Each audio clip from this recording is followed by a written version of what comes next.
Paulie Fusco here with Tony Fusco. Yo. You know, number one rated show. Of all course. That. If you're wondering where the theme music is, well, don't worry. You're going to hear it in a moment. Relax. Okay? You see, this is a very special episode. And what makes it special is that you get to hear some legendary content. And, well, we barely have to lift a finger. So it's great for both of us. Yep. Anyway, as you remember, in 2023, after the Chiefs-Eagles super fraud, we did a series of investigative episodes, didn't we, Tony? Into the vast cover-up perpetrated in that game. And did we win a Pulitzer on that?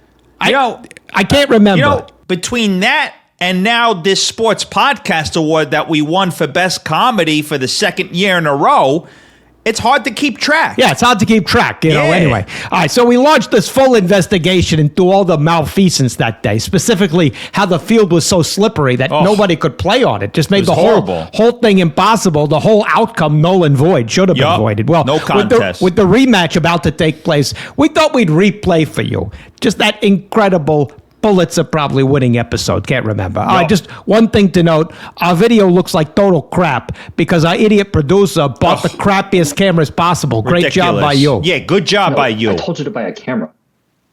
And you said it was out of your price range. Oh, well, good news. You're in range of my rifle. Yeah, and if he misses, I'm going to run you over with my range Rover. Oh! Now shut up. Yeah, shut up and just be quiet. Hit play. That's all you got to do. Yeah. Instead of all this talking. All right, so here you go. Enjoy this terrific episode. And here you go. Here's your precious theme music. Let's hear it. All right. Yo. Coming to you live from Philly. It's the number one rated Paulie and Tony Fusco show. Yo. As always, Paulie Fusco here with Tony Fusco. And Tony... Huge show today. You know, last week we sat here and boldly said, didn't we, Tony? We said, don't fall for the media cover-up.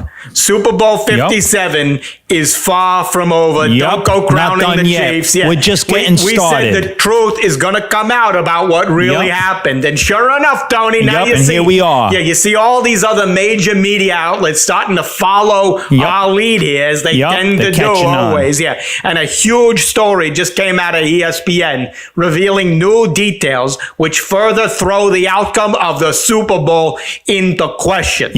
Wipe the slate clean. We're only in the first quarter here. Yeah, soon there'll be the congressional hearing, the lawsuits. You'll see it's all coming, people. Anyway, don't worry. We're also going to get into the breaking news out of the NBA. LeBron James injured, or so he says. You know, we're going to expose that story too. Exactly. But first, right now, we continue our special investigative coverage of Super Bowl 57 in this Fusco special report. People, just when you thought the result of the Super Bowl couldn't get any more suspicious, now a brave whistleblower is speaking up. The most trusted authority of Super Bowl integrity. Of course, I'm talking about a name we all know, legendary groundskeeper George Toma, who supervised the field, as you all know, for every single Super Bowl, known to us all as the Sod Father. He has boldly come out and said the field for Super Bowl 57 was, quote, overwatered. I knew it. We all knew it looking at the field. We all knew it. Which made the field too slippery to play on. And he said it wasn't sanded properly. A clear case of gardening malpractice. Now, this story is sending shockwaves through the league and also the entire landscaping community. And that's why today we are doing special coverage of this scandal. You thought Watergate was big. This is Overwatergate. Overwatergate, the Super Bowl cover-up. Now, before we get into the details here, we do want to tell you, we did reach out and invite Commissioner Goodell on the show. No response. Didn't respond. Yeah, exactly. And we did reach out to several people in the league and league offices. What are they hiding? All of them too chicken to come on. One person did say yes, probably because he wants exposure or something. Yeah, of course. We didn't want to have him on the show again because he was terrible last time, but he was at Super Bowl 57. So he might have some insight into what's going on. Yeah, he might have some insight as to what happened there. Unlike our guest last week, Eric Eager, Chiefs homer. Nerd. Yeah, nerd. Anyway, his name's Arash Markazi, and he actually took a photo of the field for the Super Bowl days before they played. But what happened to that photo? Suddenly, it's deleted.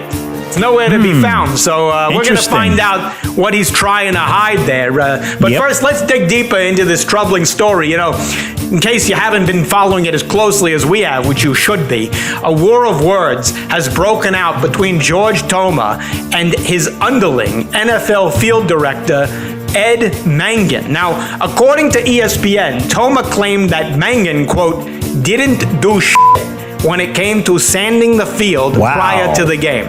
Yeah, Toma said about Mangan and how he handled the grass, quote, he waters the hell out of it and puts it right into the stadium, and that's it. Never sees sunlight again. He can't do that. Incredible. And then Toma also alleged that the field had a rotten smell. Yeah, something definitely smells rotten, all right. Yeah, Toma said, quote, he sanded it 2 weeks too late. He had only one sanding. Unbelievable. He should have had 2 or 3 sandings. At least. But he didn't do shit. And that was it. Wow. And not only that, he didn't take care of it. He wouldn't listen to anybody. Tony, your reaction. What was the first thing I said when we were watching the game? They didn't sand the field properly. Yep, you said it. Exactly. Yep. I could tell right away. Anybody who knows anything knows you have to sand the field several times. And you could tell when the Eagles started slipping all over the place and then Jalen Hurts fumbled, that was the result of the field being not properly sanded. As they say in the world of groundskeeping, if the grass is too wet, then you must forfeit. So well put, Tony. And you know, there had been extensive coverage of this Super Bowl grass in the days leading up to the game. You know, ESPN, this is true. They actually had a whole article on it, which at the time seemed like a terrible content strategy. But now it actually seems Pulitzer worthy. You know, exactly. Apparently, what it says in this article is that the grass for the Super Bowl is typically grown in Alabama, Georgia, California, where, grass grows. Yeah, exactly. This year, for some batshit reason, they decided to grow it in Phoenix. Makes no sense. Who the hell tries to grow grass in a desert? I'll tell you who. That clown, Ed Mangan. Yup. But it doesn't even stop there, Tony, because this grass for the Super Bowl, this wasn't like your typical grass you find out, in Home Depot or whatever. No. The grass was actually developed in some kind of scientific laboratory. This is true, people. Wow. By a guy named Yankee Wu. And he's apparently a professor at Oklahoma State University. Wow. Tony, tell me, which NFL team is closest to Oklahoma State University? I know who. That would be the Kansas City Chiefs. Yup. This has collusion written all over it. The Chiefs knew the Eagles were a run-first team and that a slippery field would give them a huge advantage. If there's anything that's slippery, it's the Chiefs, who clearly worked with Yankee Wu and Ed Mangan and a team of laboratory grass scientists to undermine the Eagles. Absolutely reeks of corruption. And this brings us back to the petition we launched last week on this show to tell the NFL to declare no winner for Super Bowl 57. And the petition has been online at change.org. So let's check in right now. Jay, how many hundreds of thousands of signatures are we up to now?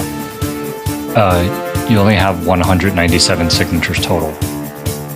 That's not even possible. I had over 2,000 text messages from our fans saying, just signed it. He clearly can't read numbers. Or you know what that is? That's the algorithm hiding the truth. It hides the truth, there you go. People. Makes sense. Don't let them do that to you. What are they covering up? There you go. Stand up for what's right and go to change.org now. You can click the sign link the petition. The Keep description signing of this it. podcast. Don't worry about the Click algorithm. that link. Let's get this fixed. Anyway, let's just move on to a big story out of the NBA, I guess.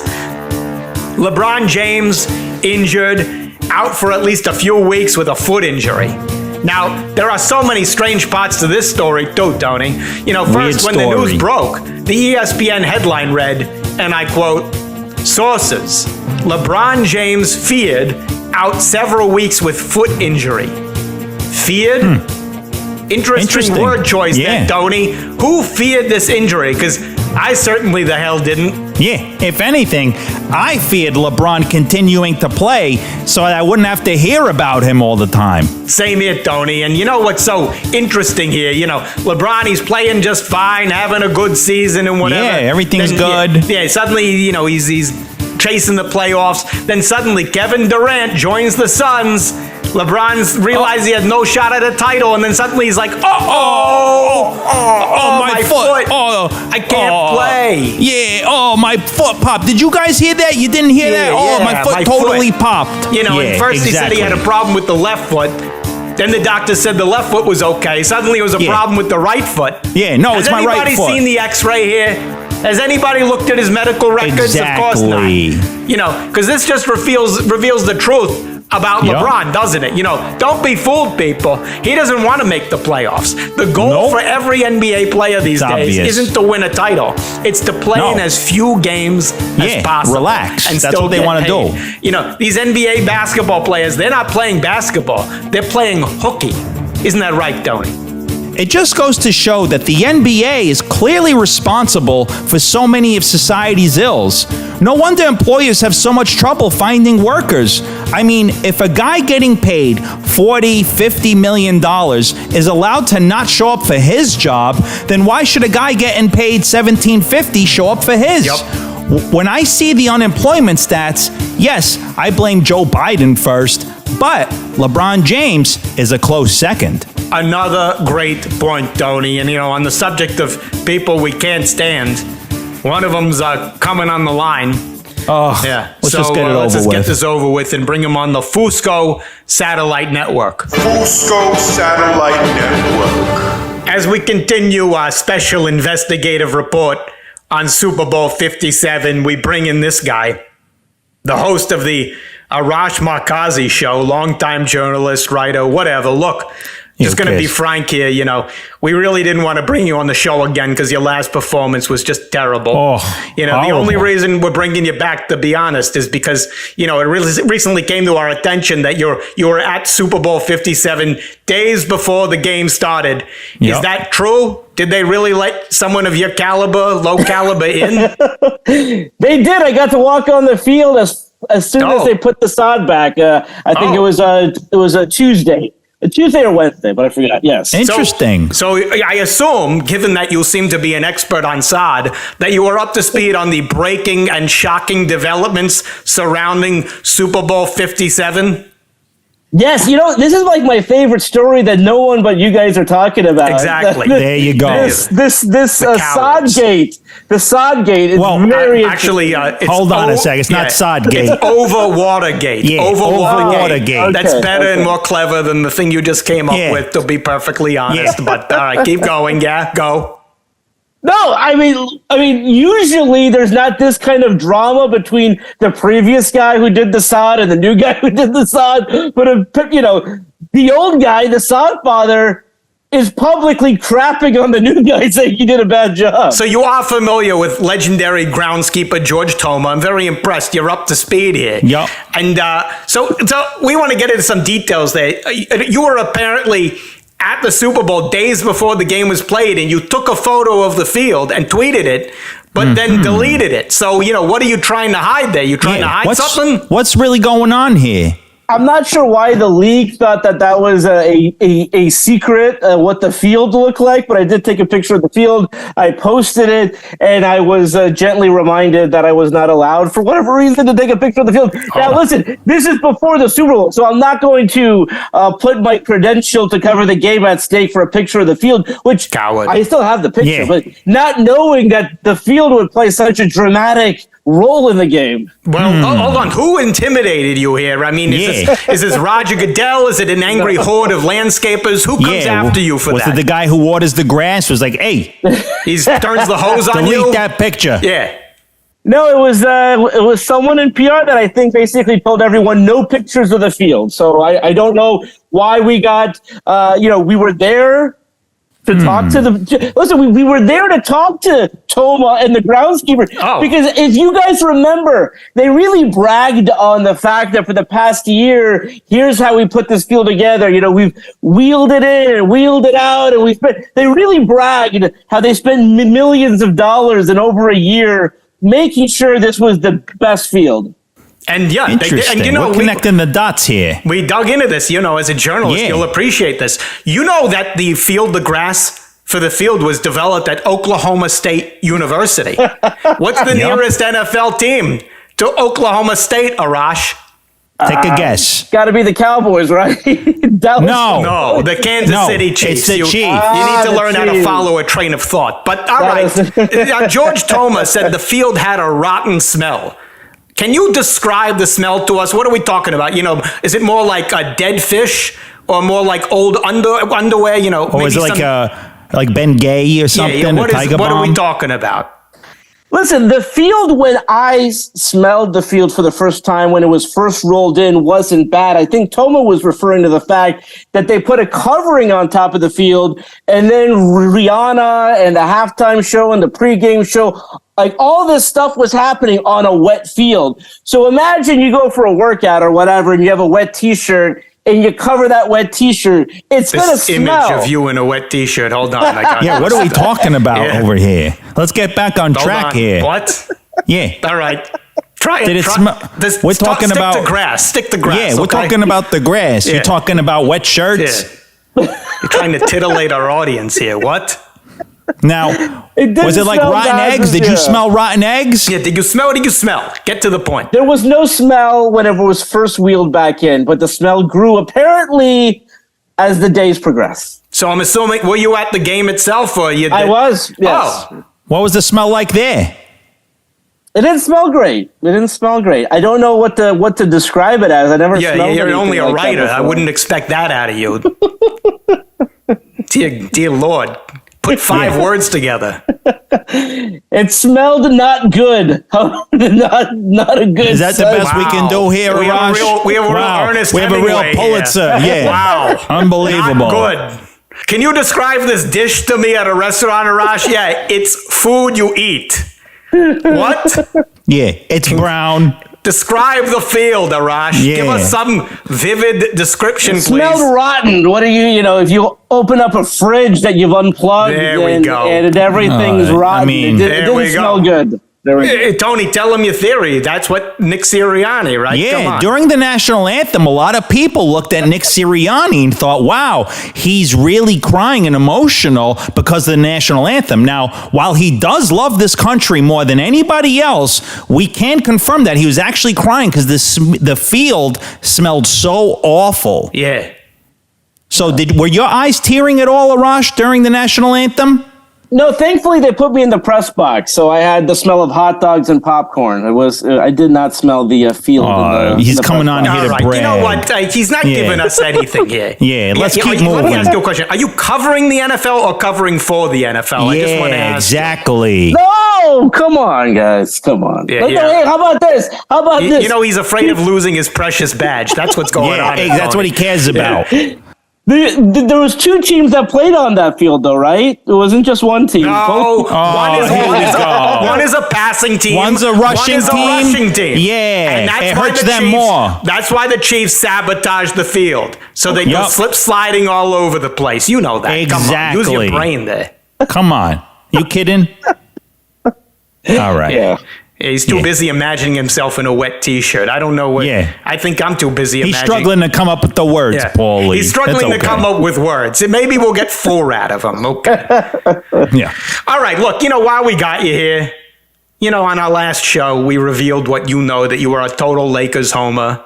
You're probably crying in your wet T-shirt. That's why your T-shirt's wet because of the LeBron injury. All those tears, those LeBron tears. Come on, listen here. All right, don't you think it's a little suspicious too? LeBron gets injured all of a sudden, right? Put it together. He's playing so well, then suddenly Kevin Durant joins the Suns, and then suddenly he's like, my foot, my foot.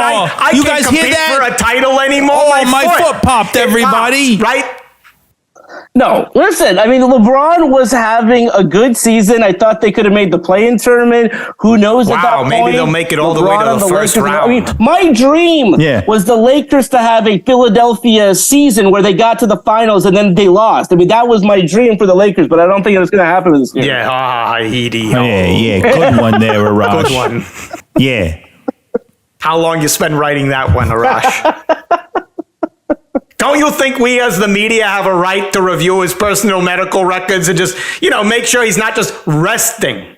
Yeah. What are you saying? That he's not playing because he's afraid of Kevin Durant? Exactly. Yeah, exactly. That's exactly what we're saying. He knew he was going to lose. No, he's not afraid of Kevin Durant. Come on now. No, really? Afraid of the Suns. You kidding me? The West is wide open. This is why I'm so upset that he's not playing right now. I mean, who is he supposed to be afraid of? The Suns? Hold the on, Sacramento sir. Kings? The Hold Memphis on. Do you know how to read Grizzlies? something called NBA standings? They're the 11th seed. Okay. I said I want them to be the 10th seed. That's all I want. Yeah. All right. Listen, we've covered a lot of seeds and sods in this show. Yeah. All right. You know what? Can we just go back to something? Because I'm not over it yet. You said the field smelled rotten. Well, what smells rotten to me is your inability to describe this rotten field, okay? Yeah.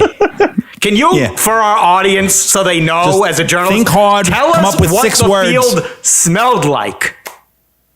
You ever walk into a public restroom? I mean, how would you describe that smell? You're asking us? You're asking? This guy can't do it, Tony. You know how I describe that smell? Yeah. It smells like you on the show. It smells You like stink. your interview. That's why you're yes, off guess the what? show. You're Get off the outta show. here. Yeah. Arash That's what the Markazi. field smells Yeah. like. It smells like this interview it's talking to garbage you. like you on You're this done. show. You're off the show. Fusco Satellite Network. Is he off the line? Jay, hang up the phone. We're running short on time here. We haven't even done our sponsor read, so let's just get let's that get in it in right here. now. It's time for a word from our good friends at Home Depot. Where do you buy your grass? From a scientific laboratory in Oklahoma? Well, why the f*** you doing that? Yeah. Home Depot proudly grows all their grass in-house and properly sands it, unlike those fucks who ruined the Super Bowl. Go to homedepot.com and enter the promo code RUINSUPERBOWL for 1.2% off your first order of $3,000 or more. Offer expires March 1st, 2023. Home Depot. All right, well, that wraps what I thought was a terrific special report, Tony. And wait, no. Wait. Oh, no. Someone we should report for terrible producing. Producer Jay. What? Make it What quick. do you want? What? Just go. Corrections. Hurry up. Go. You said Michael Jordan never missed a single game. Yeah, he was a machine. Unstoppable. Yup. No, that's not true. And also, when Michael Jordan was LeBron's age and playing for the Wizards, he was out for 22 games that season. Oh, yeah? Well, you know who's out for you? The hitman I just hired. Yeah. You're going to be out for eternity. Yeah, you're good done. one, Tony. No more. Yeah. We're done. That's No, it. Second. You said you should be able to inspect LeBron's medical records. Yeah, make sure he's not lying about his injury. We have a right to know. Yeah. No, that would be a HIPAA violation. It's against the law. Oh, yeah? Well, I'm going to break your HIPAA if you don't shut the f*** up. Yeah. And you know who's about to get your medical records? The coroner's office. Oh, great one, Tony. You're Got done. We're finished. That's it. No more. What? No, last one. What? Hurry up. No, look, I looked it up. Arash was right. The Chiefs are not the closest. The Cowboys are the closest. Arrowhead is about a 4.5 hour drive away, while AT&T Stadium is about 4 hours and 10 minutes away. So basically, AT&T is 20 minutes closer. Oh, yeah? Well, Arrowhead is what they're going to call you after I shoot you with a crossbow. Yeah, when we're done with you, not even MapQuest will help them find your body. Yeah, Good we're one, done. Tony. Look at him. He's soaking. Yeah, look at him. His eyes are as He wet as the said football field. Paulie. Anyway, look at this, Tony. On a high note, just confirmed, next week, our guest, Super Bowl legend Nick Foles, will be joining us. Can't wait for that. Don't forget, sign our petition at change.org. Stand up for justice. Subscribe to YouTube. Subscribe to the podcast. Follow us on TikTok where we're blowing up. And Tony, great job as always. Same to you, Paulie. Another flawless show. We'll see you people next week. Bye. See ya.